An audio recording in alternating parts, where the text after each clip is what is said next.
કુંવરવાનો મનોરથ કેમ વલ્લભપુર હોય ત્યારે જ થાય છે?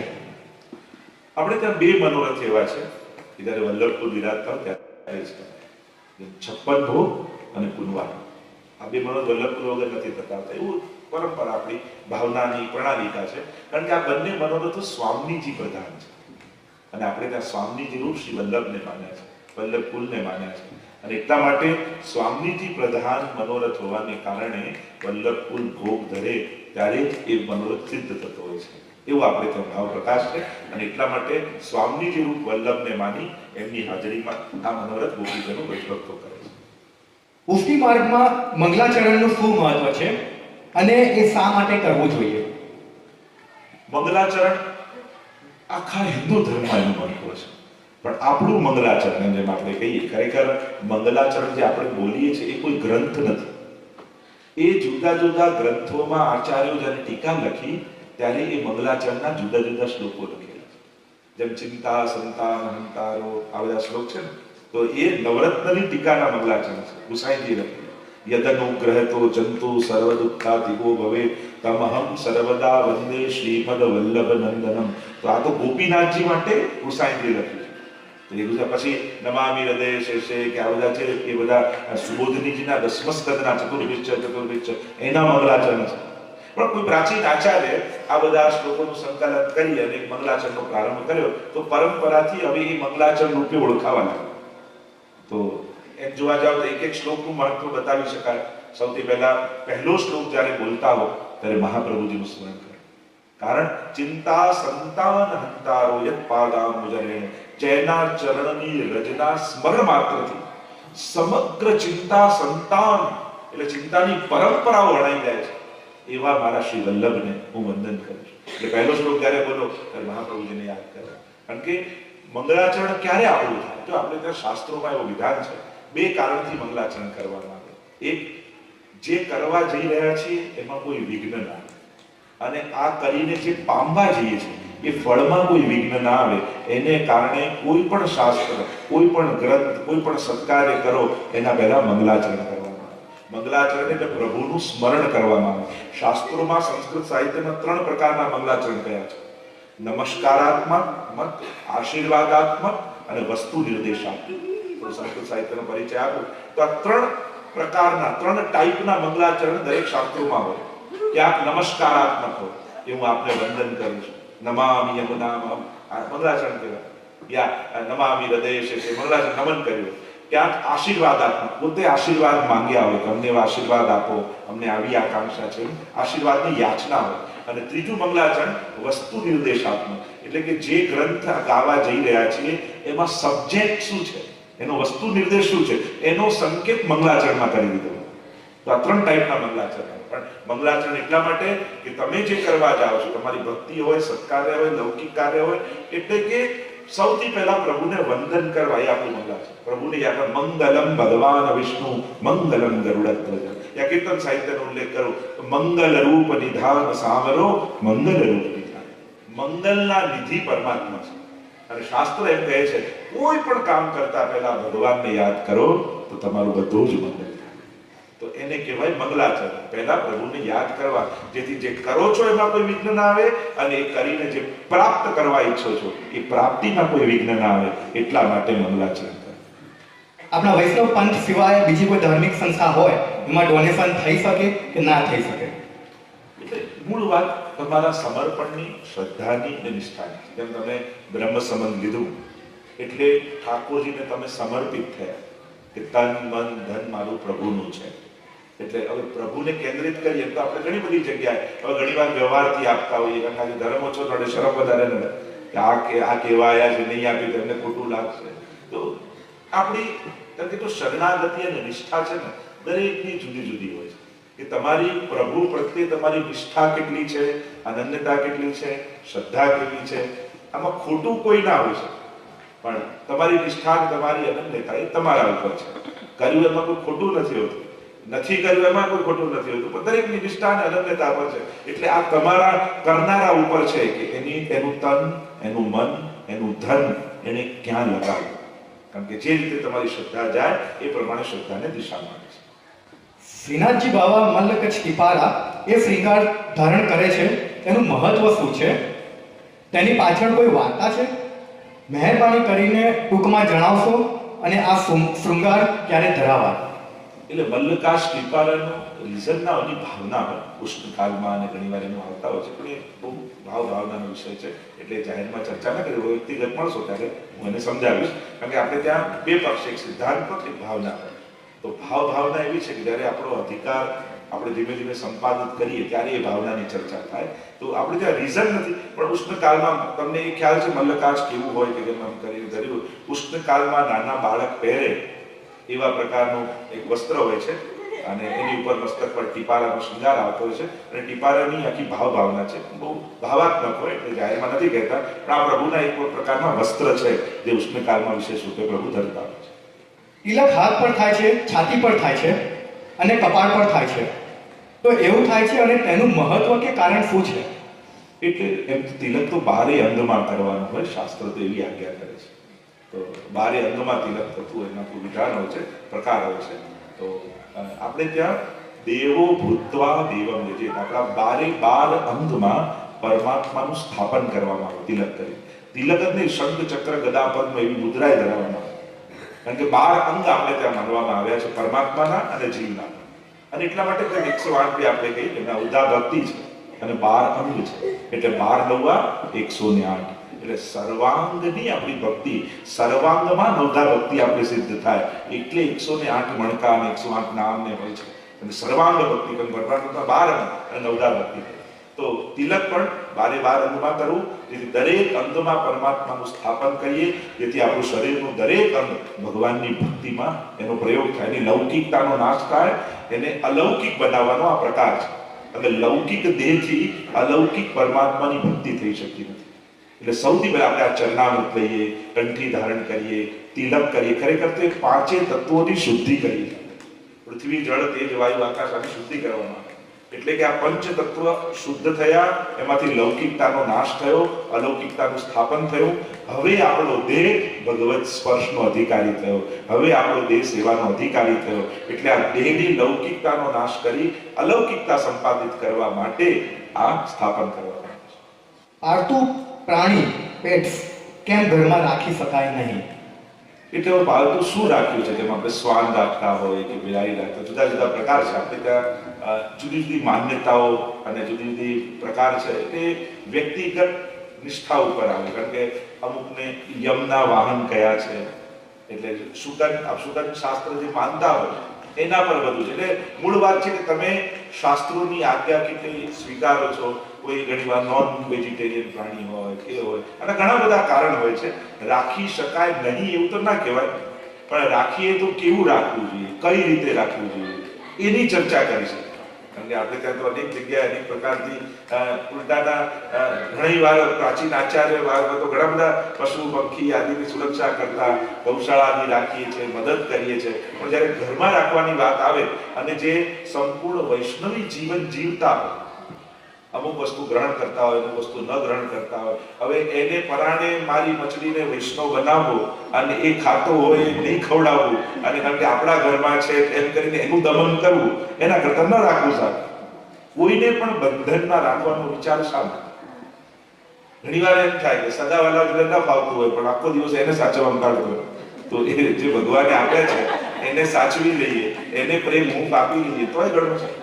સૌથી પહેલા પાળવાનો કોન્સેપ્ટ સાચો છે કે નહીં એના ઉપર ચર્ચા થવી જોઈએ કે તમારો પ્રેમ એ કોઈના બંધનનું કારણ તો નથી બનતો ને, એનો વિચાર આપણે બોલે ના આમાં તો બહુ સારો વિચારો, ક્યાંય કઈ ના ખાય, પણ એને તે ખાવું જ છે, એ તો પ્રાણી જ છે, એ રીતે બન્યો છે.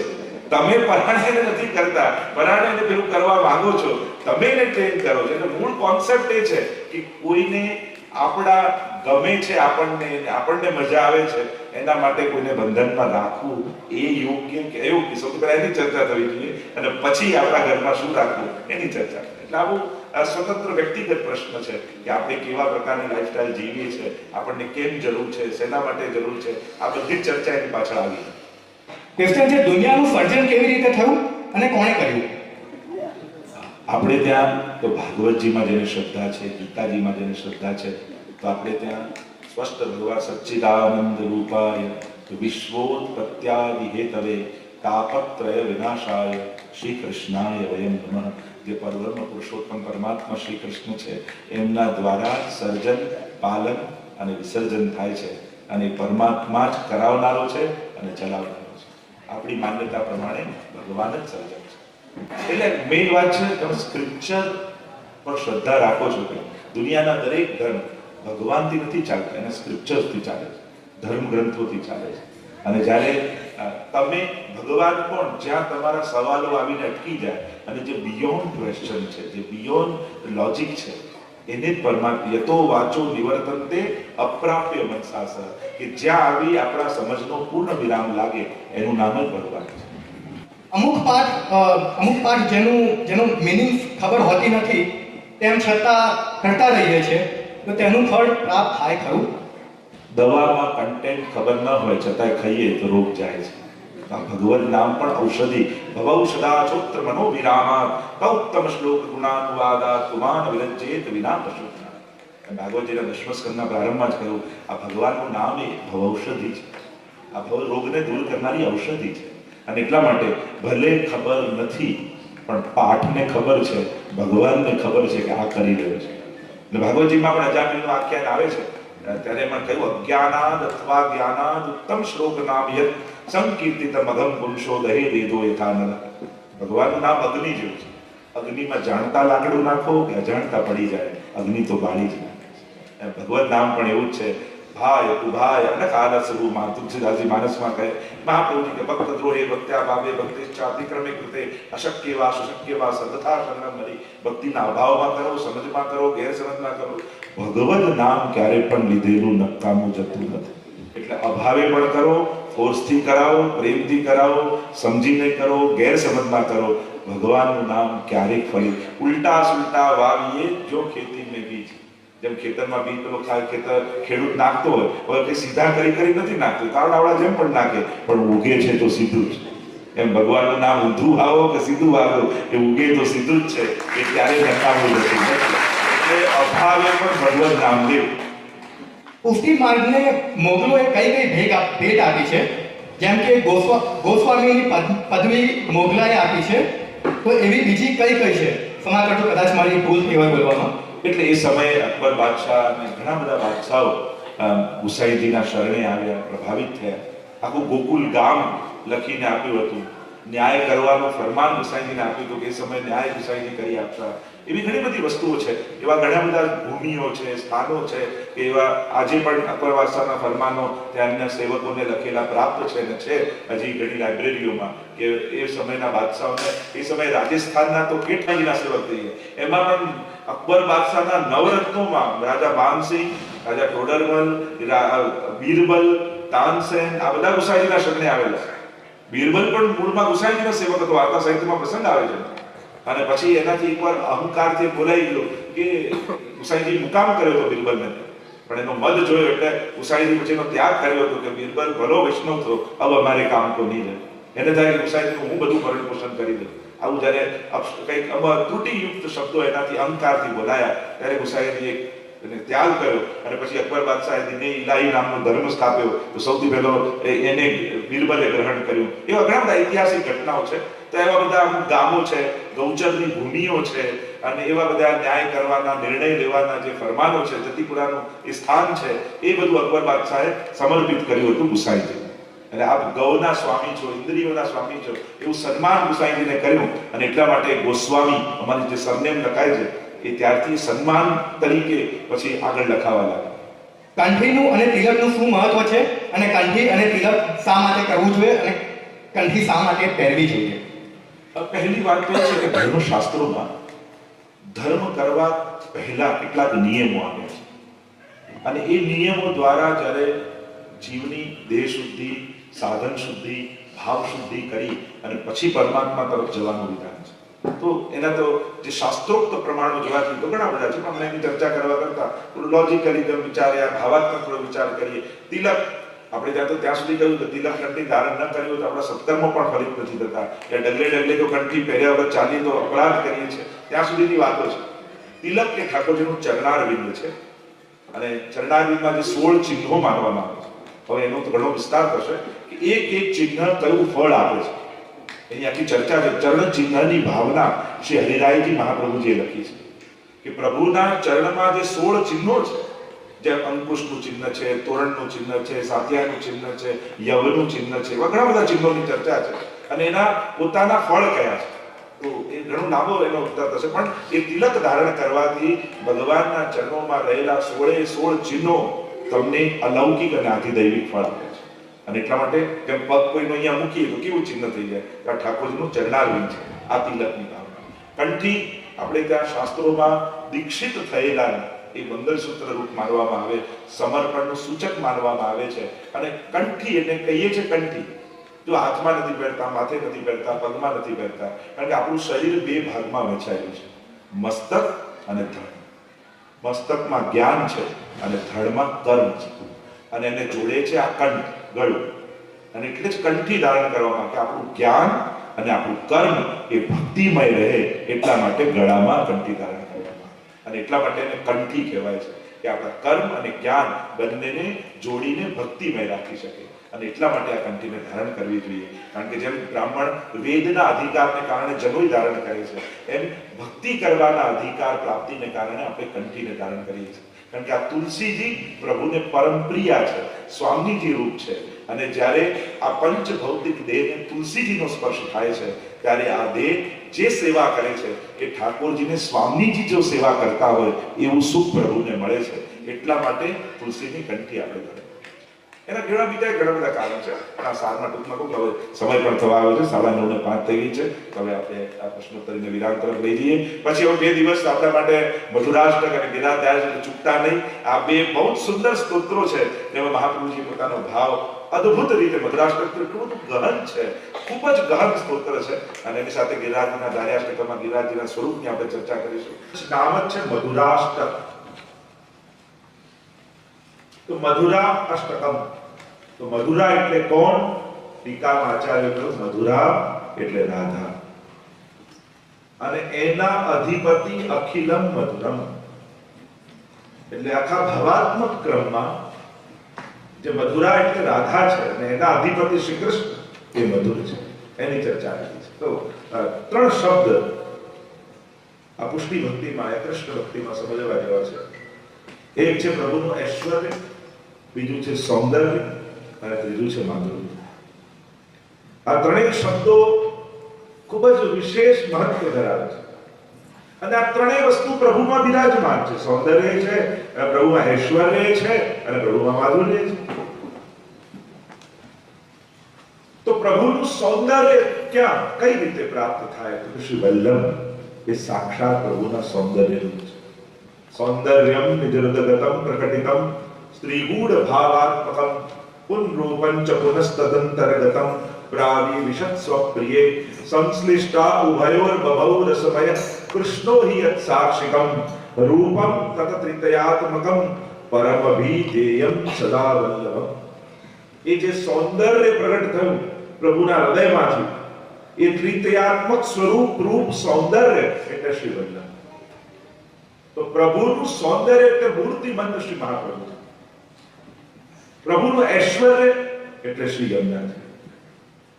ષડવિધ ઐશ્વર્યો જે પ્રભુમાં બિરાજમાન છે, એ બધા જ ઐશ્વર્યો, એમ તો અષ્ટઐશ્વર્યની વાત પણ કરી 8 શ્લોકમાં, યમુનાષ્ટકમાં 8 પ્રકારની સિદ્ધિઓ, 8 પ્રકારના ઐશ્વર્યની જે ચર્ચા કરી, તો એ બધા જ શ્રી યમુનાજીમાં બિરાજમાન છે. અને માધુર્ય શ્રીનાથજીમાં બિરાજમાન છે. અને એટલા માટે આ 3 તત્વો, શ્રી વલ્લભ, શ્રી યમુનાજી અને શ્રી ઠાકોર, ત્યાં સૌંદર્ય, ઐશ્વર્ય અને માધુર્ય. તો આ 3ની ચર્ચાઓ આપણા શાસ્ત્રોમાં અનેક પ્રકારથી, અનેક રીતે કરવામાં આવી છે. આજે રસ દર્શન કરીશું. થોડો રચનાનો પરિચય આપણે લઈએ. મહાપ્રભુજી વ્રજમાં પધાર્યા છે, અને વ્રજમાં પધાર્યા ઠકરાણી ત્રીજનો દિવસ છે, ગોકુળ પધાર્યા. અને આ બધા સ્થળો જે આજે આપણે યાત્રા કરવા જઈએ છીએ, અને કહીએ કે આ કુંડ છે, આ વન છે, આ ઉપવન છે, આ ઘાટ છે, તો પ્રભુએ તો હજારો વર્ષ પહેલા લીલા કરી હતી. આવી એ તો બધું ભૂલાઈ ગયું હતું, એમને થોડી બધું હતું.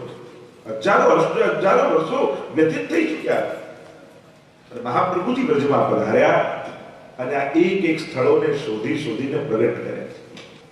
લીલા હોતી જુદી નાતર લીલા હોતી જૂની, જોપે શ્રી વલ્લભ પ્રગટ ન હોતે વસુધા રહેતી છે.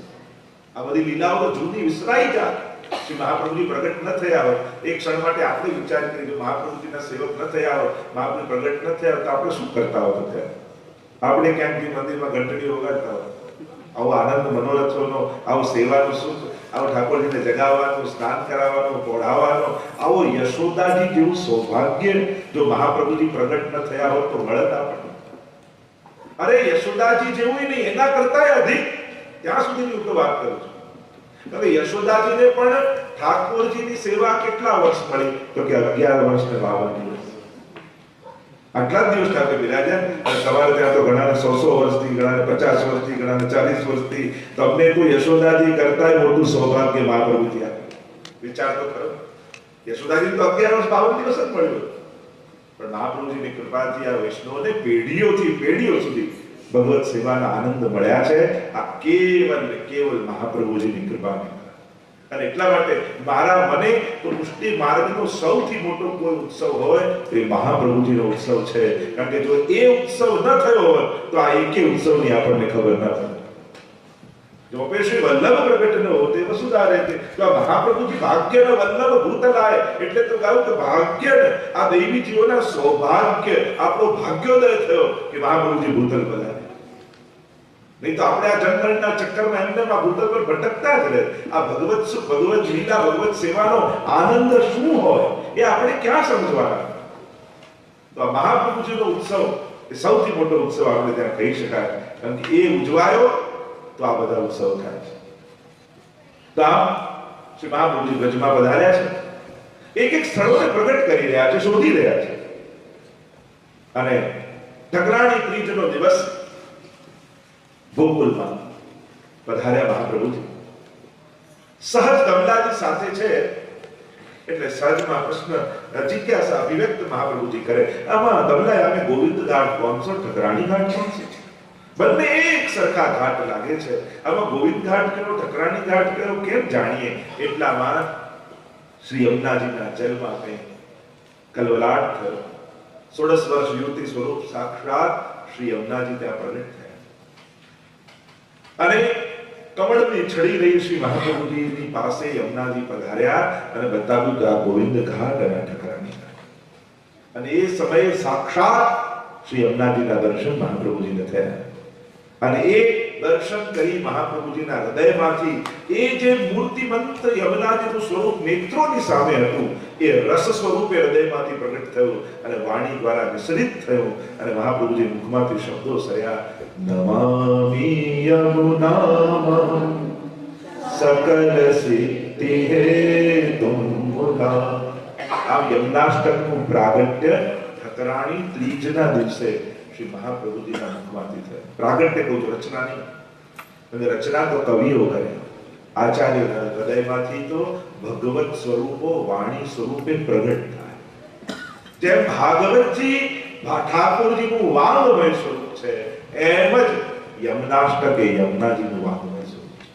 જેમ ત્યાં વ્યાસજીના હૃદયમાંથી ભાગવતજી સ્વરૂપે શ્રીનાથજી પ્રગટ થયા, એમ મહાપ્રભુજીના હૃદયમાંથી એ જ આંખોથી દર્શન થતા યમુનાજી રસ સ્વરૂપે હૃદયમાં જ્યારે પ્રગટ થયા અને અક્ષર સ્વરૂપે, શબ્દ સ્વરૂપે મહાપ્રભુજી પ્રગટાયા.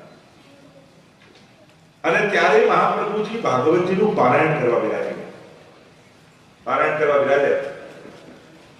7 દિવસ સુધી પારાયણ કર્યું.